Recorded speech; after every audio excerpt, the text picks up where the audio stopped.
فلسطین میں مقیم عاشقان رسول کی امداد و دادرسی کے لیے ترکیہ کے شہر برسا میں عاشقان رسول کی دینی تحریک دعوت اسلامی کے شعبے FGRF کے تحت نگران سینٹرل ایشیا افریقن عرب ریجنز نے اسلامی بھائیوں کے ہمراہ امدادی کاموں میں حصہ لیا اور مدنی خبروں کو بتایا۔ کارٹن کی پیکنگ ہے وہ شروع ہو چکی ہے، یہ empty کارٹن ابھی بنا رہے ہیں اور ان پہ ٹیپ لگا کے بھی تیار کر رہے ہیں، اور اس کے بعد فوری طور پہ یہاں پہ لائن لگنا شروع ہوں گی، اور پھر جو سامان اس میں ڈالنا ہے اس کو ترتیب اس کو پیک کرنا شروع کریں گے۔ اب یہ تمام سامان ان کارٹن کے سامنے 1 بائی 1 رکھنا شروع کریں گے، جیسے کہ انہوں نے ابھی جوسز اور پانی رکھنا شروع کر دیا ہے، اس طرح بقیہ سامان بھی رکھیں گے اور پھر بالترتیب اس کو کارٹن میں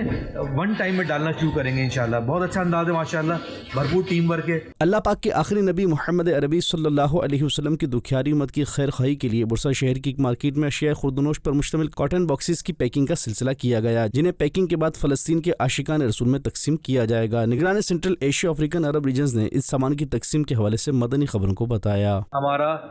کنٹینر جو ہے وہ مرسین کے لیے روانہ ہوگا اور مرسین سے یہ بذریعہ شپ انشاءاللہ عزوجل غزہ کی جانب سفر کرے گا۔ دعوت اسلامی کے شعبہ FGRF کے تحت فلسطین میں ہونے والے امدادی کاموں کے لیے مدنی چینل کے ناظرین آپ بھی اپنے عطیات پیش کریں اور ان کی خیر خواہی کرتے ہوئے اجر و ثواب پائیں۔